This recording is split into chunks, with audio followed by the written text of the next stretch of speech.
கொஞ்சம் மதிப்பு கொடுக்காத பாத்தியா?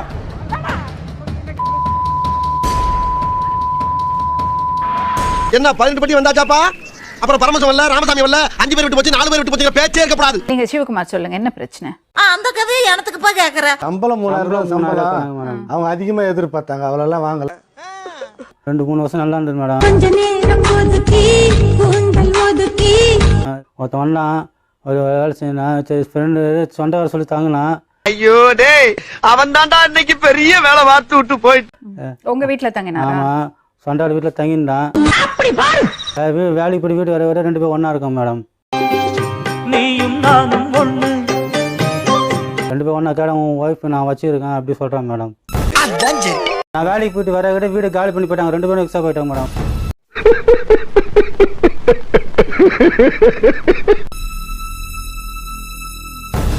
வாங்கம்மா, வீட்டுக்காரர் என்னமா பண்றாரு?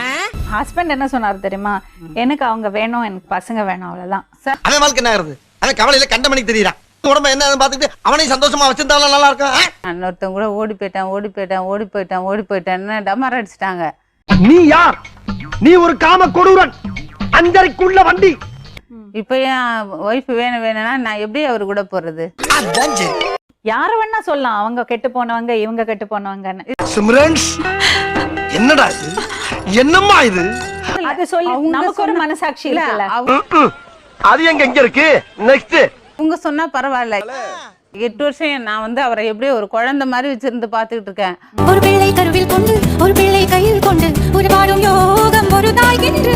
அவரு என்ன புரிஞ்சுக்காம இன்னொருத்த கூட நான் எப்படி போவேன்? அவன் போய் சொல்றான் ரெஃப்ரி, அவன் போய் சொல்றான். Miss understand. நீங்க சொல்றீங்க குழந்தை மாதிரி பாத்து வச்சிட்டு இருக்கேன்னு. நீங்க அவரை தெரிஞ்சுக்கிட்டு அவரை கல்யாணம் பண்ணிருக்கீங்க. உறுதியாக, நிச்சயமாக, சத்தியமாக, அண்ணா மீது ஆணையாக. போதுமா? நீங்க குழந்தை மாதிரி தான் அவரை பாத்துட்டு இருந்தேன். ஏதோ ஒரு இடத்துல ஒரு மிஸ் அண்டர்ஸ்டாண்டிங் வந்தது. இப்ப அவரா சொல்லல, அவர் சொல்ல வச்சிருக்காங்க. யாரோ இவன் உள் மனசுக்குள்ள புகுந்து டாக்டர் நம்ப வச்சிருக்காங்க. அவங்க அண்ணா சொல்ல வச்சாரா இல்ல யாரு சொல்ல வச்சாங்கன்னு தெரியல. எல்லாரும் என்ன ஏமாத்துறாங்க. இது மாதிரி ஓடி போயிட்டா அவர்கிட்ட சொல்லாம காலி பண்ணிட்டு காலி ஒண்ணுலடா, ஒரு சின்ன பாயிட்ரா. நான் உன்ட்ட சொன்னா இல்லையா? எனக்கு லோ பிபியா இருக்குது. அதெல்லாம் இல்லைங்க. இல்ல முடிச்சதுல இருந்து நான் கஷ்டப்பட்டுட்டு இருக்கேன். என்னால முடியல. அதனால பிரெக்னன்ட் இருக்கிற போட நைட் ஷிஃப்ட் எல்லாம் வைப்பேன், 3 ஷிஃப்ட் கண்டினியூவா வைப்பேன். மனுஷனாடா நீங்க எல்லாம். இவருக்கு சேலரி நான் கல்யாணம் பண்றப்ப வெறும் 1500 ரூபா தான். வாழ்க்கையில ஒரு வசந்தமே பிறக்க மாட்டேங்குதுடா. பொருளாதார ரீதியா பல பிரச்சனை இருக்கலாம். பல பிரச்சனை. அந்த போராட்டங்கள் எல்லாருக்கும் தான் இருக்கு. இங்க பாருங்க, வாழ்க்கைன்னா சில அடிகள் விழத்தா தெரியாப்பா. புருஷன் அப்படியே விட்டுட்டு இல்ல, நான் ஒரு 2 மாசத்துக்கு உங்க அம்மா வீட்டுல போய் இருங்க. முடியாது ஒத்துக்க மாட்டேன். உங்க அம்மா வீட்டுல போய் சாப்பிடுங்க. 2 மாசத்துக்கு நான் ஊருக்கு போறேன். எனக்கு மனசு சரியில்லை. சாவும்ல செத்த பையல. நீ நாம இருந்தா ஒழுங்கு எனக்கு நீ சாவும்ல செத்த பையல. ஹேமலதா, நான் ஒரு விஷயம் கேக்குறேன். போறேன்னு சொல்லிட்டு சொல்றத நம்பற மாதிரி இல்ல. ஏய், சீரியஸா பேசிக்கிட்டு இருக்கேன். அவரை நீங்க பாட்டுல உங்க அம்மா வீட்டுல இருங்கன்னு நீங்க எப்படி போலாம்? இப்ப நான் என்ன உங்கள்ட்ட சொல்றது? ஆனா அவரு படுத்திருக்கப்ப உன்னை கத்தி எடுத்து குத்திடுவேன். நீ அவன்கிட்ட பேசிட்டு இருக்கியா? உன்னை கத்தி எடுத்து குத்திடுவேன். நான் கழுத்து பிடிச்சிக்கிறேன், நீ நெஞ்சிலே குத்தி சாவிச்சிரியா? அவருக்குள்ள ஒரு பயம் இருக்கலாம், ஹேமலதா எங்கேயாவது என்ன விட்டுட்டு போயிடுவாங்களோன்னு.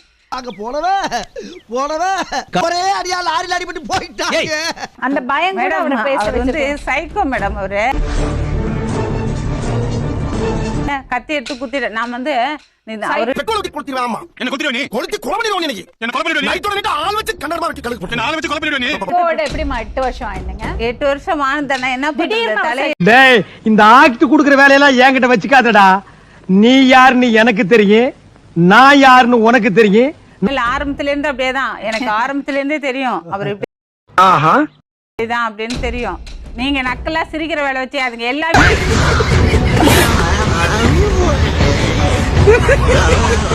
உங்க தம்பிக்கு ஒரு பொண்டாட்டி வேணும், சோறு வேணும் அப்படின்னு நினைக்கிறாங்க. உட்காரம். அதானே உலக வழக்கம்.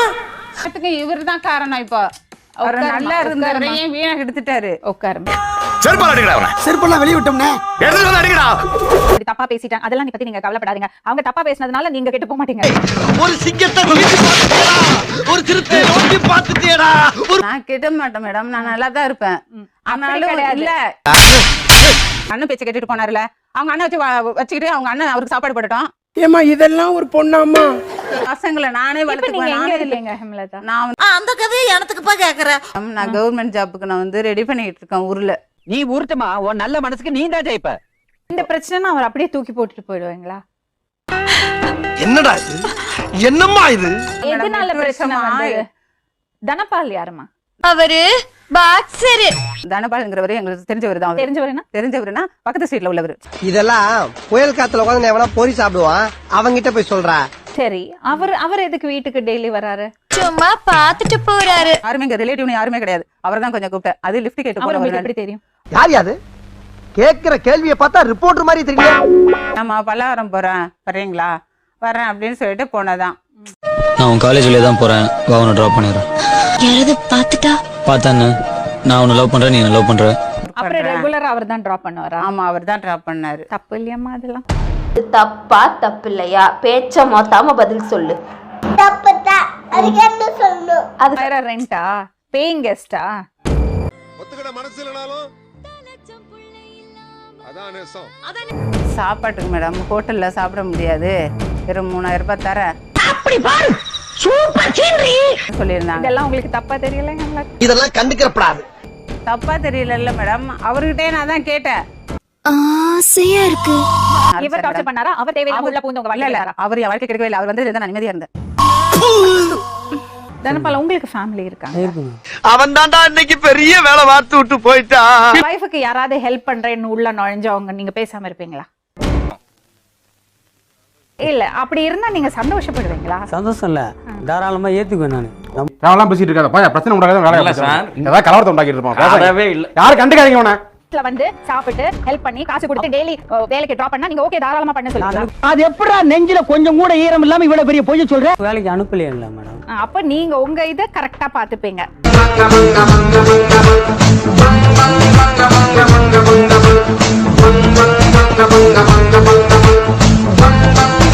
மத்தவங்களோட குடும்பம் ப்ராப்ளம் ஆனாலும் பரவாயில்ல.